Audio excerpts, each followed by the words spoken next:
talked about carbon and why carbon is important and that it has a price tag. Let's look at our renewable energy market.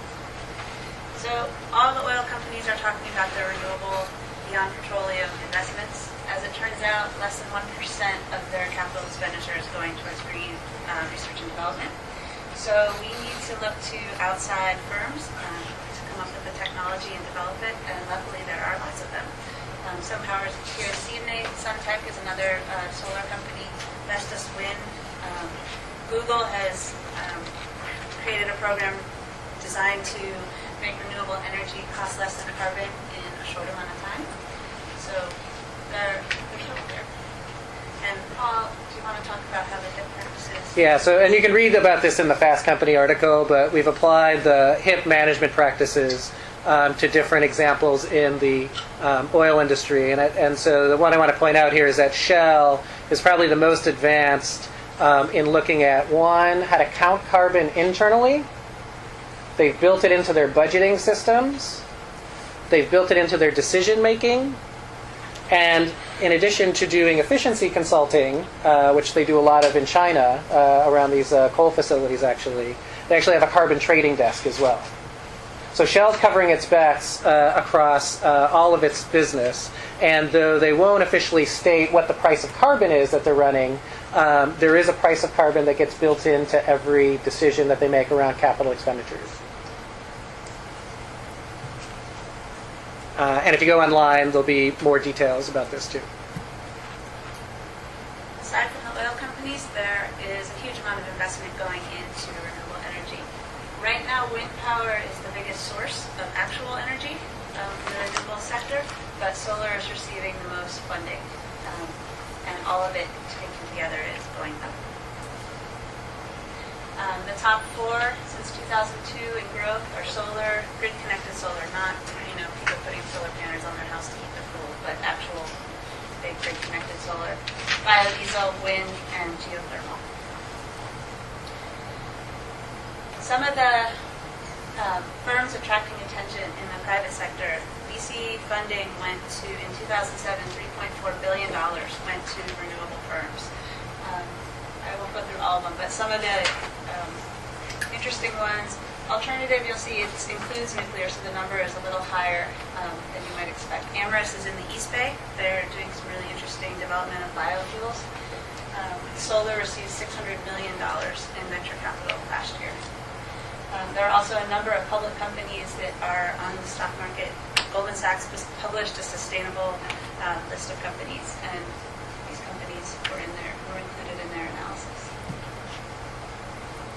So we saw a tech bubble. This is from Harvard Magazine, and I think Paul will probably expand a little bit. A ton of investment, and then the bubble popped. And coming out of that pop came the housing bubble, and we just all saw that pop.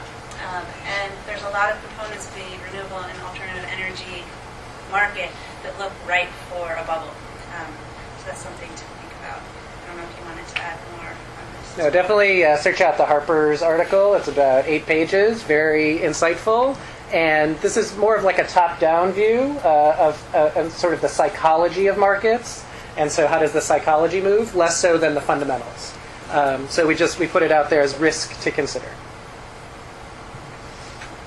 Okay, so how do we take this information and do something with it? What are things we can do to invest and build a good portfolio?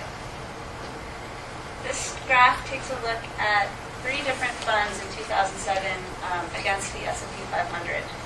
In blue is PowerShares Clean Energy. Green, we have PowerShares Clean Tech, which is green energy plus other technologies that are also clean. A little more balanced fund. And then Vanguard, which is a traditional energy fund, includes fossil fuels.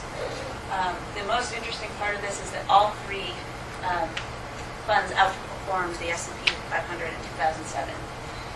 So energy is definitely an important part of the investment landscape at this point. In the beginning of 2008, this graph shows the first quarter through actually a couple days ago. PowerShares Clean Energy dipped below the S&P 500. The other 2 are continuing to outperform the S&P 500. So the clean tech that is, a little more balanced is definitely holding its own a little bit better than the pure clean energy fund. This is an interesting graph. It's a 5-year graph taken essentially from the beginning of the Iraq War, and it shows renewable stocks beating fossil fuels. The blue line is ExxonMobil, and the others are different renewable energy companies that have been public for at least 5 years.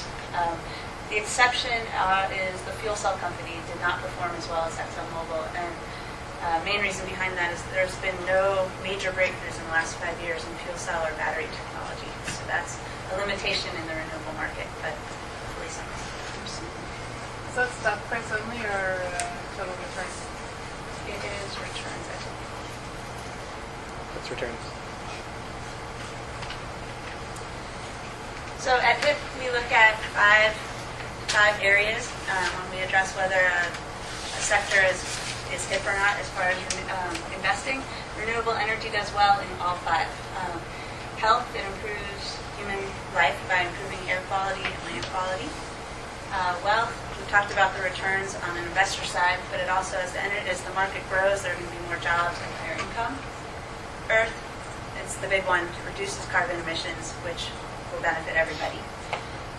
Equality, hopefully in the renewable energy sector, there's a way that we can bring more affordable energy to everybody. As we see gas prices going up, it's a very limited population that has access to continue to pay those prices. And then trust. Renewable energy is poised to help stabilize our security and political risk that is associated right now with our dependence on foreign oil. As an investor, depending on who you are, you have different choices. As an individual investor, you can invest in renewables. You can choose not to invest in fossil fuels. You can look at the clean tech and try to balance between them. There are funds and commodities. You can still invest in oil. There's an exchange-traded fund that you can bet whether oil is going to go up or down. And then there's a whole number of clean energy funds out there. Interesting private investments. Some of the venture capital firms are partnering. KKR is partnering with the Environmental Defense Fund to green its U.S. portfolio. And Kleiner Perkins is partnering with Generation Investment, which is Al Gore's firm, creating a green growth fund. And then futures, which Paul touched on a little bit earlier, oil futures, weather futures, and perhaps someday carbon futures. And the size of the Kleiner Perkins Generation Fund is $500 million, $500 million. And the size of the KKR Colbert Kravis Roberts buyout of Texas Utilities is $45 billion. So big money going into turning dirty energy into clean energy. That's about all I have for you tonight. As Paul mentioned, PG&E is not going to be speaking tonight, but we do have Bob Klinsky here from SunPower, as well as a couple other people who are going to stand up and talk a little bit about what they do. Great, thanks.